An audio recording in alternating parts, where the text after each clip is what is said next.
So that would be great, I think, to help glue this thing and have the UN help glue it.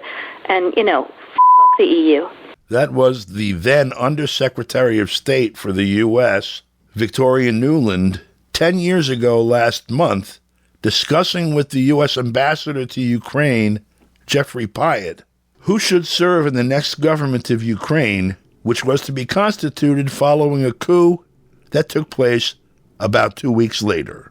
Nuland has had a heavy hand in the war in Ukraine since 2014, as Ukraine's military has started to collapse at the battle lines over the last few weeks. She announced in a surprise move this week that she's resigning. What does it mean? To answer that, we go to Moscow to speak with analyst Mark Sleboda. Mark, what does it mean? Yeah, okay. So, it caught me by surprise. I'm sure it caught pretty much everyone by surprise. Victoria Nuland, right? Right now, she was the number 3, quote unquote, diplomat. Okay, I'm not so sure that she would ever qualify for that terminology, but certainly the number 3 official in the State Department, the Undersecretary for Political Affairs, has quit. She's resigned, and there's not a public reason so far being given at all, which is extremely interesting. It wasn't, she's retiring for family reasons or she's retiring because she has breast cancer, just that she's gone.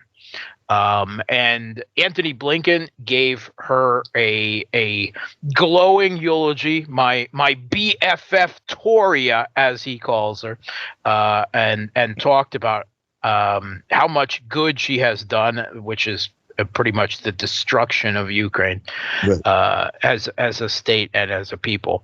I think she can chalk that one up. I don't think that's exactly what she was going for, but that's the actual results. But he did say that students of foreign policy and national security will study her work on Ukraine for years and decades to come. Let me want to detail just a touch of that for the audience, because we've been watching this since it was going on. But by her own admission, in public on tape, she helped to focus $4 or $5 billion worth of money, for example, well in advance of Maidan, constructing an information infrastructure in Ukraine that ended up being the propaganda apparatus that rallied the Ukrainians in the West against the Ukrainians in the East and Russians on nationalism, fascism, basically Nazi ideology.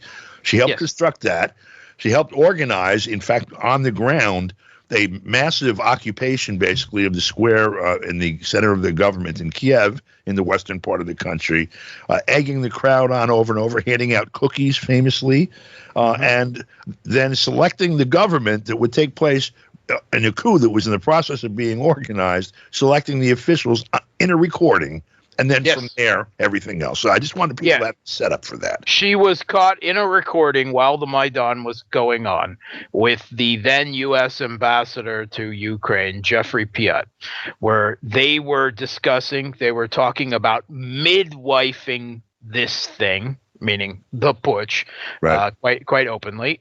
They were talking about bringing then Obama's vice president, Joe Biden, to attaboy, right, the leaders of the Maidan putsch, to encourage them to finish it to the right direction. And she selected the new prime minister. It's amazing. If you listen to the conversation, she actually steamrolled the ambassador, right, Jeffrey Pyatt, right? She just the new prime minister is Arseniy Yatsenyuk, right? She was like that, and he's like, well, okay.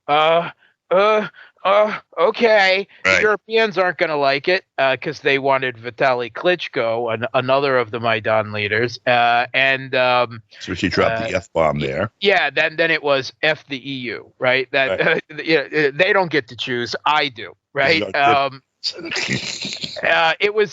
If you have not heard that somehow, then it's definitely something to understand everything that has happened since for the last 10 years. The way she spoke about the far right, neo-Nazi leader, the other of the three leaders, figurehead leaders of the Maidan, Oleg Tyahnybok, Right. the founder of the Sleboda party, previously known as the Social Nationalist Party of Ukraine.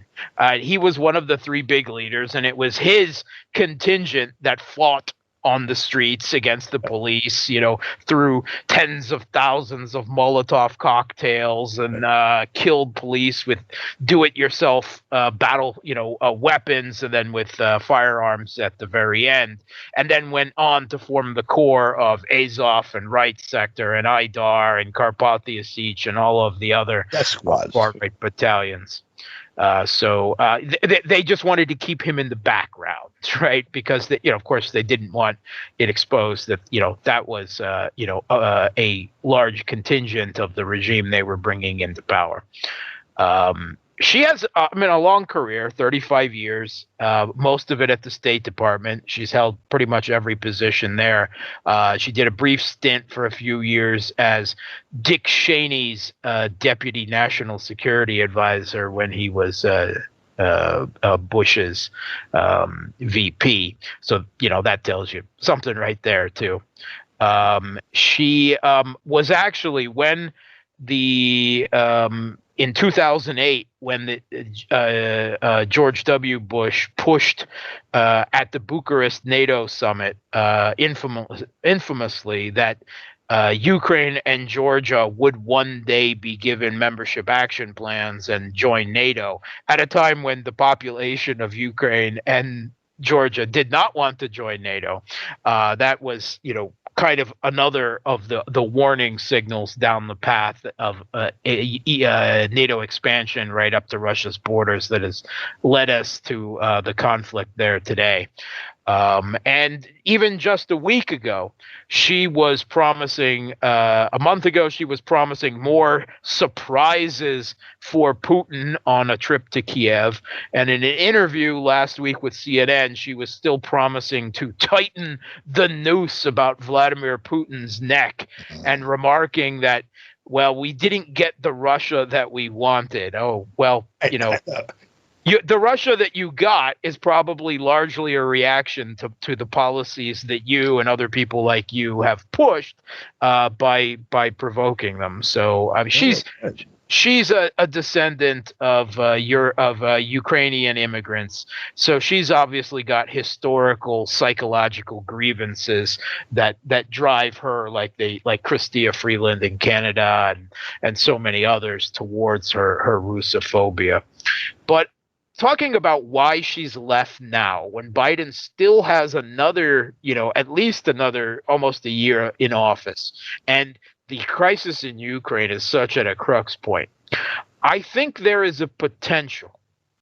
It's not, certainly this is speculation, but that the Biden administration either is considering a change in Ukraine policy, or at least not willing to commit to a further escalation, and thus has infuriated Victoria Nuland.